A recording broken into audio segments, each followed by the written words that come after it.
Hi, good day, and welcome to this training course.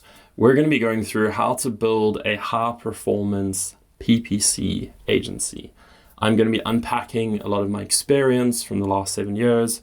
I had the opportunity of working at 2 global agencies and then decided this was done in South Africa. So a lot of the context of my experience will be within the South African market.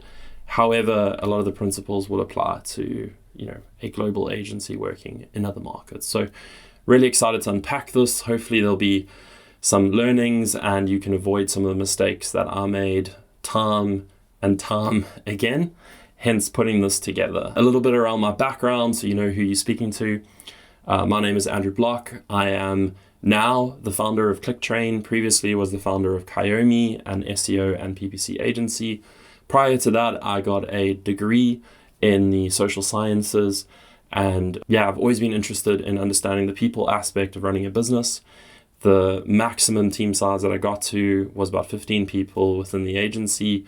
So that is a ceiling on my experience. However, some of these lessons that I learned, I think will apply to majority of, the agencies out there. Having worked at global agencies that, were 400 to, now 3,000 people, I had a good understanding on, how those agencies grow and scale, and got to peek a little bit under the hood as to, what systems and processes they have in place and how to do this people thing at scale, because ultimately an agency is that. It's really a people business. And yes, you might do marketing. You may have grown and launched this thing because you started off with a good understanding on Google Ads or Facebook ads or SEO. And now you have this monster that's growing, that's essentially requiring you to do performance reviews with people, to make new hires, to balance cash flow, to learn, how to run a business. It's almost like an MBA crash course that's suddenly upon you just because you are fairly good at this thing called marketing. And majority of us never actually signed up to say, hey, I want to manage people all day. But this is where you are now. And the key things that I'm going to unpack should help you get to the next stage so that your agency can be more profitable, can run with less stress, and you can hopefully find some fulfillment in pursuing this dream and understanding why you actually started this thing in the first place. So I'm just going to talk through an overview of the different principles that we're going to go through. And then we'll break each of those into a separate video so you can, just take it in bite-sized chunks and not have to work through the entire course in one go. So from a high level, we're going to talk through A players. So these are the people that add immediate value. We're going to show how that can 2x your agency within a 3 to 6 month period. These are hires that come with a higher price tag than maybe what you're used to. Then we're going to move on to talking through, onboarding essentially. So understanding how to set up for success. So day one, there's clarity, there's a job description, there's, a role that matches their actual ability. You're not trying to draw water from a stone. You're not trying to expect something from a junior that they would never, ever be able to, actually achieve. You are setting people up for success, and your onboarding processes are clear and defined, and you're embracing this whole new way of working where you're constantly evolving the processes that the team go through rather than, just living in reaction mode and letting stress take over on, a day-to-day basis. I've seen some horror stories where agencies onboard staff and then don't talk to them for the first week. And they say, here's an ad account, do the ad thing, make it happen. Unfortunately, it doesn't work. You're going to get, annoyed at them at some point. There's going to be a misalignment of expectations, and staff are ultimately there to work with you. So we'll dive into that, onboarding for success. Then we're going to talk through how to compensate people when you don't have the money to pay them. So you're growing, you're scaling, you want A players, you want best of breed team, you want, contributors who are going to really scale this thing. How do you actually pay them when you don't have the money to pay them? Do you offer them shares?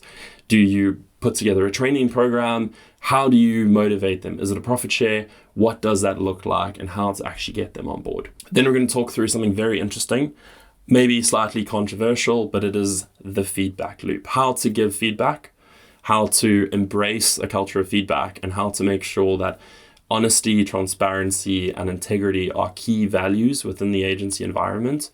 If you wait until there is a mountain of mistakes and then suddenly offload that on an individual, they are not going to react well. You're going to break their confidence. They're going to walk away feeling depressed.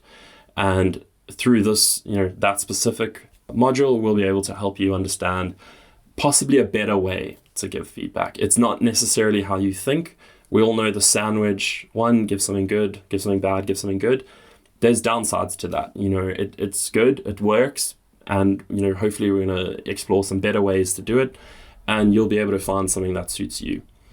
Then we're going to move to something which I think is the number one issue in agencies. It's assigning blame. Is it the client's fault?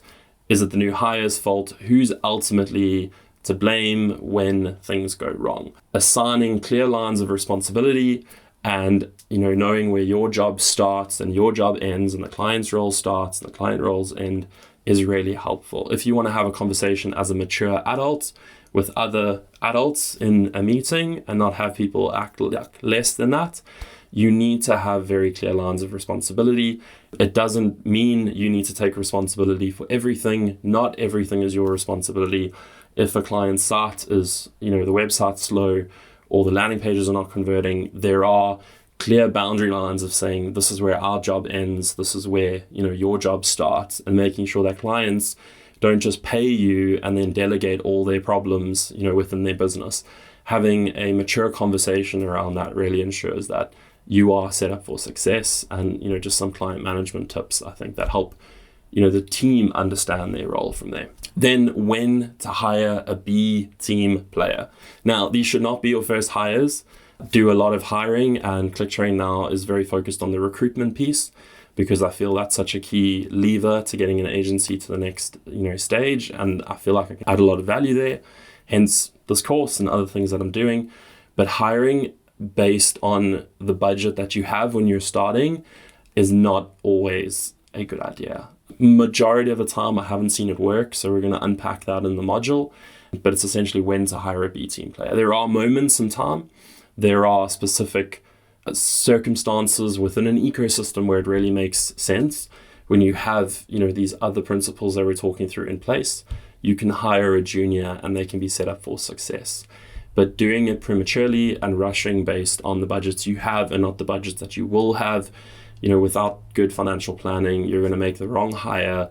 And then you're going to ask yourself, why do I even have these people? I might as well just run it myself. And you're going to revert back to a confirmation bias that all of this is about you and you are the key person to make this happen, which is true until you get these things in place. When you get these things in place, you can actually exit.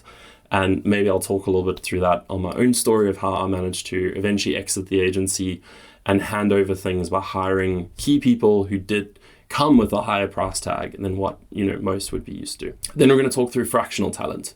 So freelancers. There is, in my experience, about a 25% success rate in placing them. It's quite scary to realize, how low that is. And it's really, about finding the right chemistry, finding the right person, understanding, your agency and your systems, because they come with their own set of systems, their own ways of working. And if there's not an immediate match or an immediate alignment with that, it's not going to be a long-term, engagement. However, freelancers can really help you get to the next stage. They're a key lever to pull when you can't actually afford to hire an A player and you're stuck in this stage of transition. You've taken on a whole bunch of new work.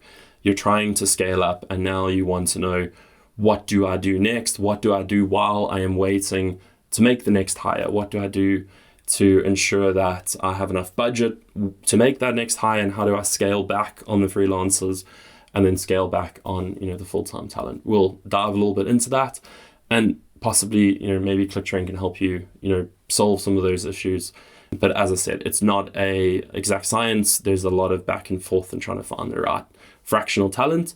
However, if you do get it right, it can be a key way to kind of fast track the scaling of the agency. Then, I'm going to close on that, and we will talk through a little bit of, additional resources, things you can use, tools you can use to try and, monitor the staff, the team, and just general, ways of working. We went through every single task management system that I can think of, out there from Monday to Trello to others. And yeah, we'll go through all of them and, not necessarily say, hey, this is what you should do, but I'll explain what eventually worked for us, and hopefully some of those insights and learnings can be applicable to you. So if you are interested in learning how to build a high performance agency, please stay on for the rest of the course. Throughout it, I'd appreciate, your feedback. If something was really helpful, please, feel free to reach out to me and let me know.